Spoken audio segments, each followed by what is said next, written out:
with us. Sure, thanks so much. First, I just want to thank Pax Christi Metro DC Baltimore for, for putting this lovely evening together and for recognizing, for this honor and for recognizing my work. It's really special to be recognized by your peers and many of you I've worked with for a lot of years. So it is really special for me and I want to thank you for it. And I want to also thank Pascal for being here. It's Father Pierre. It's not so easy to get your internet working that well in Haiti. So thanks so much for that, Pascal. And I know I have some friends and some family here tonight. And I got a lovely note from the St. John the Baptist Pax Christi team as well. So there's probably some people here from the Just Haiti team. There may be some people here from Quixote Center, and I really appreciate folks being here, and I'm feeling the love and sending it all back to you. So I was asked to talk for 20 minutes, and I don't plan to go over 20 minutes. I'm sure you'll all breathe a sigh of relief since it's Sunday night. I'm planning to look briefly at a history of racism and colonialism through the lens of Haiti and Haiti's history. So the idea is in part to refocus us on Haiti, given the current situation of extreme violence, food insecurity, vulnerability. And in talking about Haiti, I'm also going to talk about the ways in which a racist colonial economic system is still at play and offer some thoughts about what we can be doing differently. So first, many of you here already know this, but just briefly about Haiti's history. In 1492, Columbus sailed the ocean blue and landed on the island of what was called Haiti in the indigenous language. Columbus promptly renamed the island Hispaniola, and put a Spanish settlement there. And within 2 years, the indigenous Taino people, for the most part, were all dead. This was the legacy of the Spanish occupation of the island. By the late 1600s, Spain had ceded half of the island to the French. And the French proceeded to turn that part of the island into a giant coffee and sugar plantation. There were some other things planted as well, but coffee and sugar were the largest crops. And at that time, they provided they were the world's top producer of coffee and sugar and France's most profitable colony. They also received half of the Atlantic slave trade during that period. They also were famous for deforestation of high value trees and forced conversion to Catholicism of the Africans that they had enslaved. Catholicism representing European culture. And they were France's most profitable colony. In other words, this is a great statistic. 1 out of every 8 people in France derived their living from the coffee and sugar trade coming out of Haiti. And this was entirely dependent on the enslavement of Africans. I think it's important to remind ourselves that analogous stories happened in other European colonies. We're talking mostly about Haiti tonight. Haiti was one of the most profitable, but the other European countries also earned extraordinary profits through colonizing and pilfering and enslaving Africans and indigenous. This is where European wealth came from. The same wealth that, for example, provided funding for religious orders and missionary work, right? So the Haitian Revolution began as a slave rebellion that ultimately defeated Napoleon's army to form the first Black Republic in the Western Hemisphere in 1804. Thomas Jefferson promptly responded by imposing a trade embargo, and the US refused to recognize Haiti until 1862.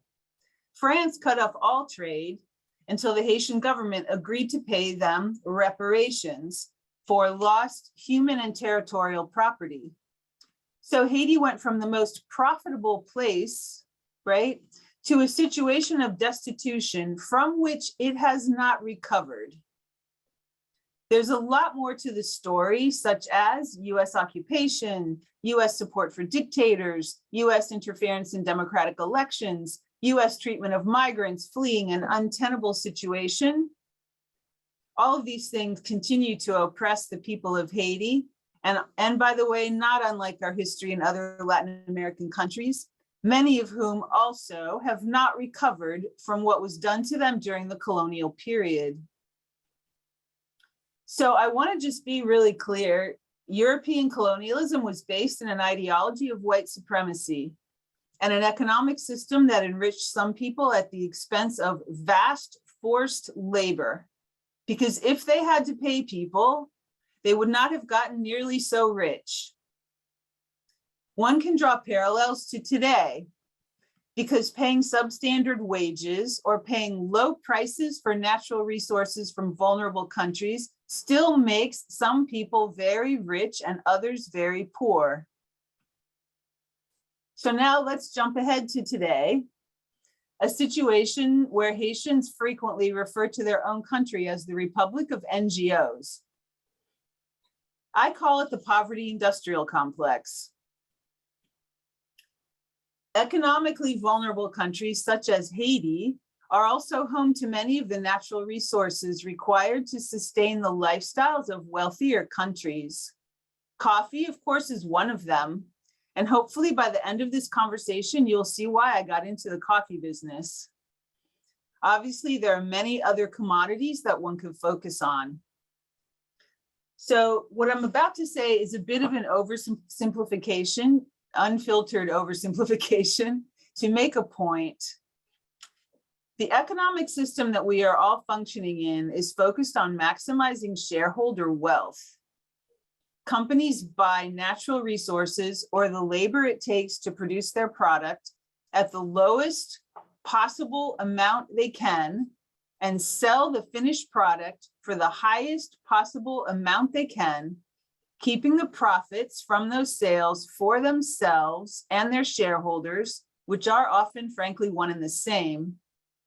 They get cheap labor and resources from vulnerable communities and countries who are kept in a permanent state of need because they're never paid enough to live on, right?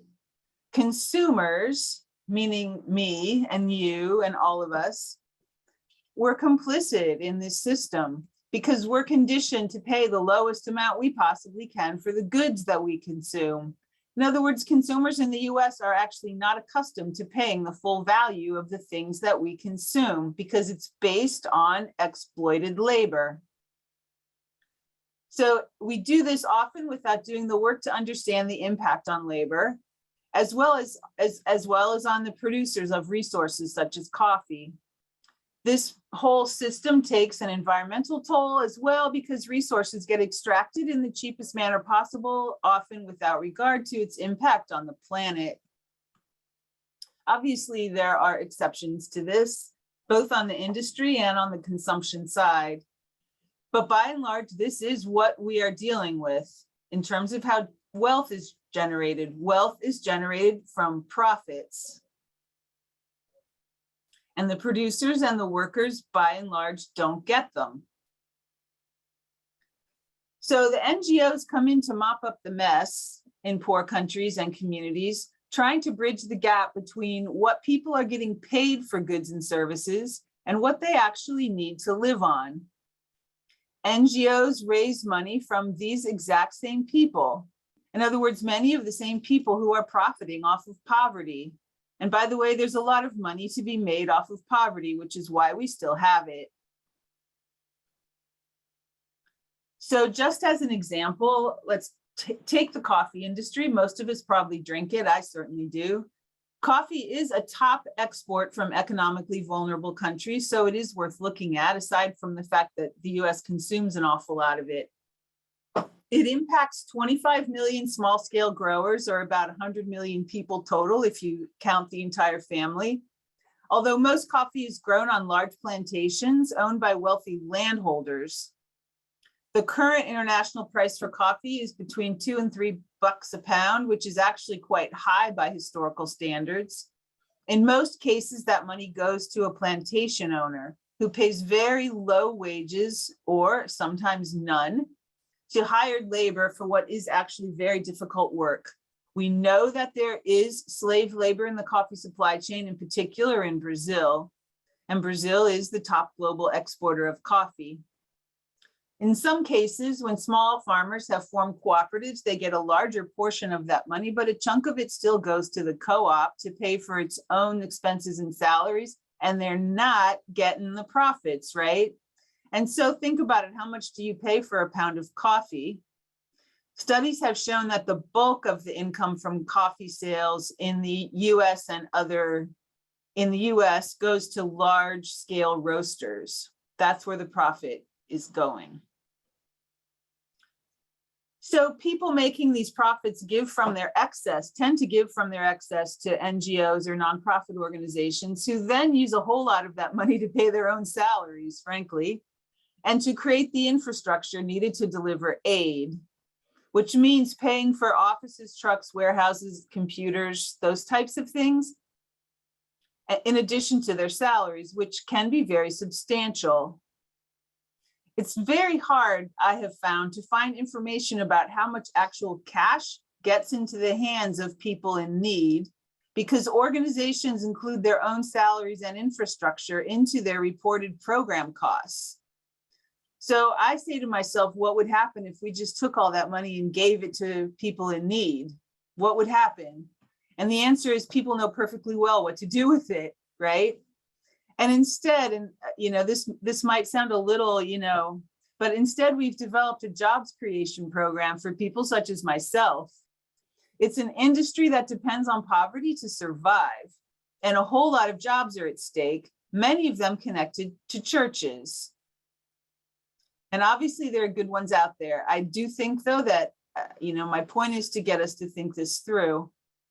I have heard Haitians point this out so many times, that money gets raised for Haiti and it doesn't go to Haiti, it goes to aid workers. And my question is, how is this system that I've just spent the last couple of minutes describing, how is it not still colonialism? It still feels like colonialism to me. So people kept in a permanent state of need will take action to support and protect themselves and their families. If they have the opportunity, they will migrate to a place where they think they have a better chance of making a living. And so we're seeing the huge cost of the poverty industrial complex at our borders and at borders around the globe, because what's happening at the US-Mexico border is very small compared to what's happening in Africa, home to the largest refugee camps in the world. Economically vulnerable people also join armed groups as a way to resolve their lives. In Colombia, I had conversations with people who simply said that young people are joining armed groups because they have no other economic opportunity.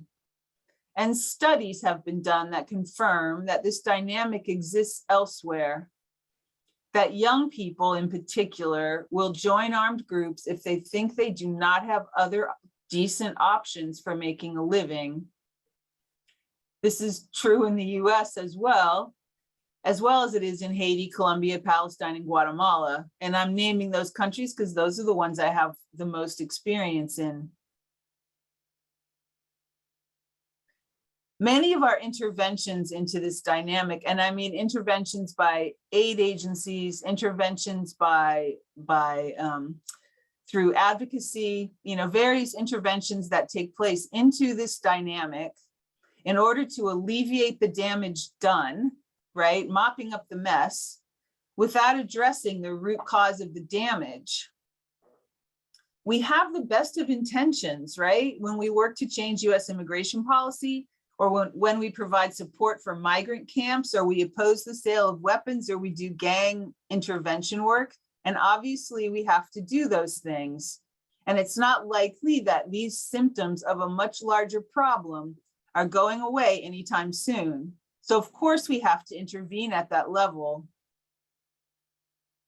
According to the gospel, and everyone has this quote memorized, the poor you will always have with you. The poor we will always have with us because there will always be natural disasters or pandemics or other catastrophes that befall us. Like, that's the human condition. We live in a state of insecurity. And there's always going to be a need for a selfless response to those in need. So I'm not trying to say that all aid is bad. And during my time at Catholic Relief Services, I did see some really great examples of aid at work. But the conditions that we see right now, extreme endemic poverty in places like Haiti, widespread food insecurity, violence, and a global migration crisis, these things do not always have to be with us. In order for those things to not always be with us, we need to get beyond addressing the symptoms and get to the actual causes. Pope Paul VI, right? If you want peace, work for justice. He was right. He just didn't come up with the remedy, or at least not the complete remedy. At the end of Populorum Progressio, he advised everyone to contribute to aid agencies. That was his remedy. And I'm saying we have to get beyond that. Similar, by the way, to what the liberation theologians have said, that we have to get beyond that. Frequently, when we say we are addressing the root cause, what we are actually doing is shoring up the poverty industrial complex, instead of focusing on dismantling the systems and structures that will lead to significantly increased income generation for vulnerable families and communities. In other words, and I'm using another example, it's not good enough to develop an industrial campus in northern Haiti, which is what the Clintons did, if the jobs don't pay well enough to live on and local farmers are displaced. It's not enough to develop a coffee program in a vulnerable community if all the growers get is $1 or $2 a pound, because that doesn't help anyone except for the roasters in the US. Truthfully, I don't even like using the term root cause anymore because I feel like it's been co-opted by people who say they're addressing the root causes and they aren't actually. People are poor because they don't have enough money or assets to generate money. This isn't rocket science. If society wanted to fix this, it would. The problem is that really fixing it would require economic sacrifice. And it doesn't seem like the people who would have to make that sacrifice, they don't seem willing to do it. So what would that sacrifice look like? And the example I have is just Haiti, that Pascal talked about in his introduction of me, and that a group of us formed together. And there's 9 people on the Just Haiti team, and we are all volunteers. We formed it intentionally in such a way that none of us was going to make any money off of it. And instead, we were going to make sure that income was going to be maximized for coffee growers in Haiti. So the organization is run by a team of 9 volunteers, a number of whom I think are probably on this call. And we pay upfront the highest in the business, in the coffee business, to the growers.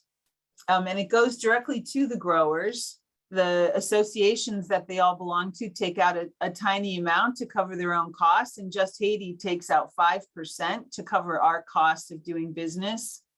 And the rest goes back to the growers. So every single profit that we make from the sale of coffee in the US goes right back to the growers.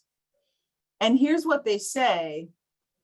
First of all, it's, the profits are a huge benefit to them. They say that with this money, they're able to send their kids to school and pay for it themselves.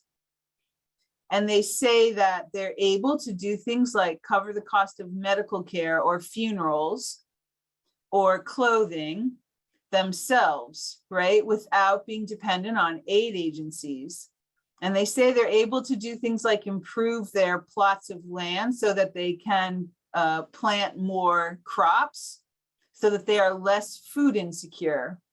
So they're able to do things like that, and they're able to do it themselves. And in addition, the grower associations themselves help people in need in their community when something bad happens. So that's what they're able to do with the amount of money that they get. And that's what it takes to get people from a situation of destitution to a situation where they are actually artisans of their own destiny. I'm quoting the Pope, who's quoting liberation theologians. And what we're doing at Just Haiti is another level of ethics, really, than what you see practiced by, out there by even some of the most progressive nonprofits. Because we're saying we refuse to take the money. People tell me it's unsustainable. I hear that all the time. This is unsustainable. And I say, my answer to that is really? So exactly what is it going to take concretely for us to reverse and dismantle a racist colonial economic system? What exactly is it going to take? Because what we're doing at Just Haiti is, at least in part, of what it's going to take. We are dismantling the system, literally. And what would happen if everyone did it? So a shout out to the awesome Just Haiti board. I'm sure some of you are here. It's a great community of volunteers. It's a huge privilege to work with them. And each person on that team makes a personal sacrifice to do this work. It's a lot of work to run an organization, and we do it together and we have fun. Community, everyone knows this, community is what makes this work fun as well as sustainable, right? And we have developed this great community over the years. And by the way, you can buy our coffee at justhaiti.org. The Quixote Center, where I just took over as executive director, is engaging in some similar, what I would say, cutting edge work in another part of Haiti, which does not involve coffee or experts, but does involve agricultural development. I just started there, but my expectation is that it will be just as much fun. I'm sure that many of you already buy fair trade products. Unfortunately, not all fair trade is alike. If your favorite fair trade company advertises that it's using its profits to install a water system in its producer communities, then in all honesty, they're still part of the poverty industrial complex. Why aren't they paying their growers enough so that the community can purchase and maintain its own water system? So buy fair trade, it's a huge step in the right direction, but buy it with a discerning eye and ask questions. Right? Ask questions about how the proceeds are used and ask questions about how much producers are getting paid. There are other things we can do that most of you already know about, such as supporting local farmers, purchasing from Black and Brown owned businesses, doing business with registered B Corps. I would just say that each one of us, I feel like each one of us needs to be extremely intentional about this as an act of anti-racism, as an act of violence prevention, and as a means to dismantle an unjust economic system. Unfortunately, it's not really enough because the vast majority of CEOs are never going to give up their lucrative salaries for the sake of a better standard of living for workers and producers. And we're seeing that right now play out in US politics. This issue can be addressed through the tax code. And you talk about the tax code and people's eyes glaze over, but the reality is we have a tax code that favors the wealthy because of the low rates levied against capital gains, right? The incentive is for greater and greater income through stock because it isn't taxed all that much. De-incentivize it through the tax code. Obviously, it's not going well. But my point is getting involved in advocacy on tax issues as well as wage issues is also part of what can happen in terms of dismantling this system. There are lots of other ideas and suggestions that I'm sure many of you could add to this. One of the points I'm trying to make is that I think at least part of our cutting edge work right now is focusing on the economic system. While many folks in wealthy countries such as our own are doing well, the gap between rich and poor has gotten astronomical in the last few decades. And the point of talking about Just Haiti is to say that there are things we can do concretely that directly impact people's lives. Luann Mastello told me that she hoped my presentation would spark interest and engagement with Haiti. on the part of Pax Christi, and I hope that too. And at the same time, Haiti has, as I said before, Haiti already has way too many NGO actors from the US. My perspective on this is that instead of establishing more siloed projects, we would do a better job in Haiti if we all worked in partnership, pooling our resources to support cutting edge work that dismantles an unjust, oppressive economic system. Through partnerships, Just Haiti has worked to replicate our model with some great successes and some failures as well. We learn from our failures and we try to do better the next time. I would really like to replicate the Quixote Center's work in other communities as well. And I think I saw Sissy Kaur on this call. I worked with the Sisters of Notre Dame de Namur project in Lakai that established a local bakery. I would like to see that project replicated in other communities. Given the violence, insecurity, vulnerability to natural disasters, Haiti remains a challenging place to work. And at the same time, given the history of racism, colonialism, and exploitation on the part of the US, it seems to me that Haiti is exactly where we belong. And I'm gonna stop there. Well, thank you very much, Kim. That was tremendous. We really appreciate your comments. You gave us a lot of food for thought. We certainly do need to work a lot harder to allow everybody who's living on this planet to have a living wage and a way to do it, and that'll take a great change in our economic systems all over the world. But thank you for showing us the path forward on this.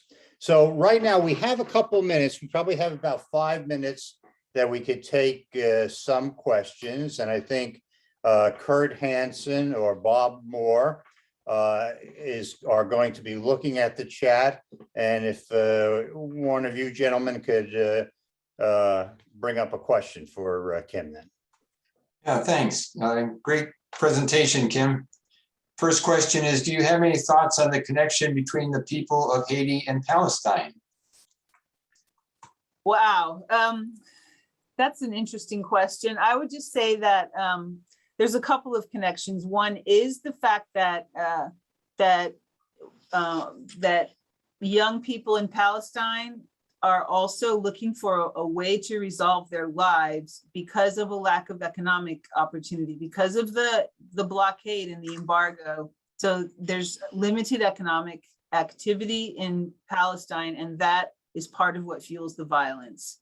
So, and there's some great, by the way, some great fair trade companies working in Palestine to try to address that issue. Thank you.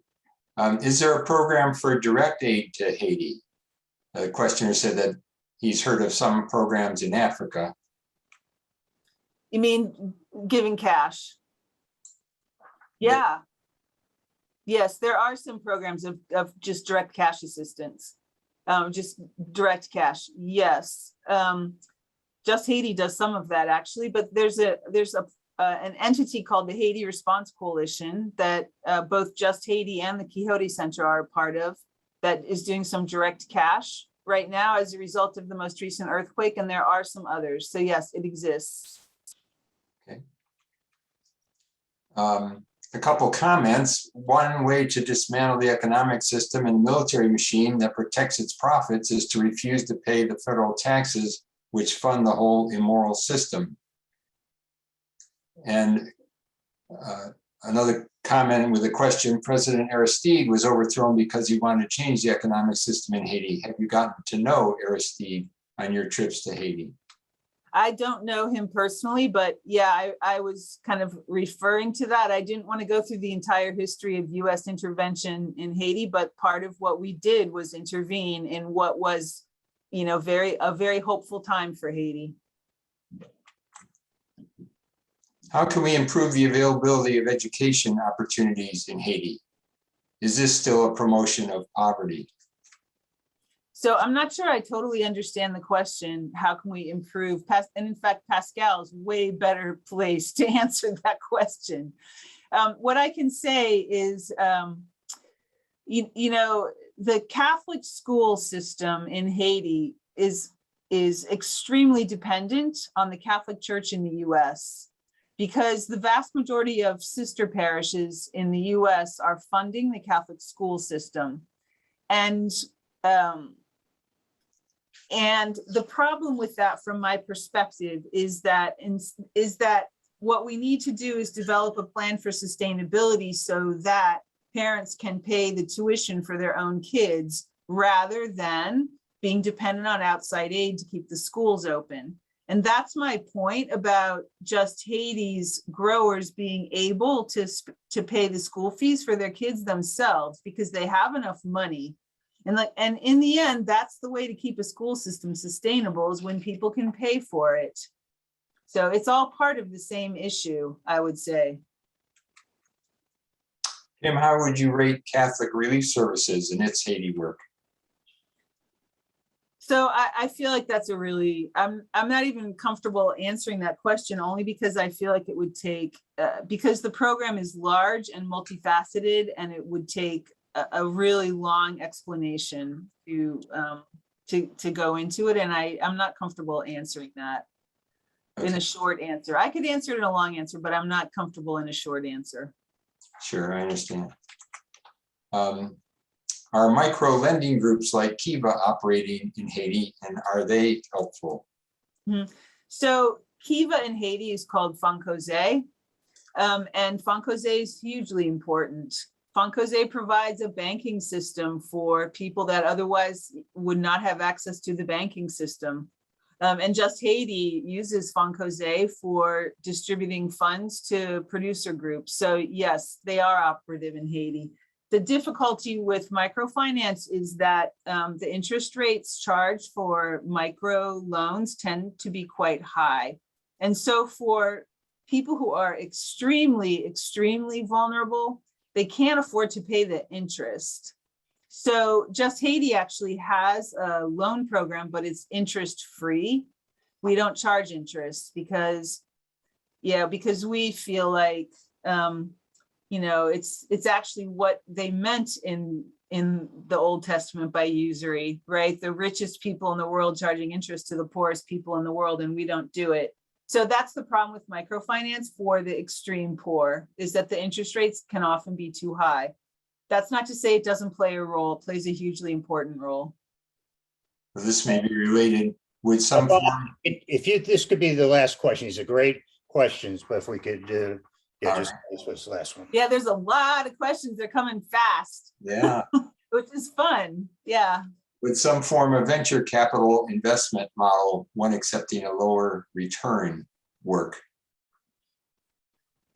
Possibly. I mean, there's a sense in which that's what we did. You know, we invested without being concerned about a return. So I think yes, but the you know, it's in the details of that. Yeah. Well, as you say, we have several other questions, so we'll save those and share them with you, get some responses, and post those on the website. Thank you very much. Great.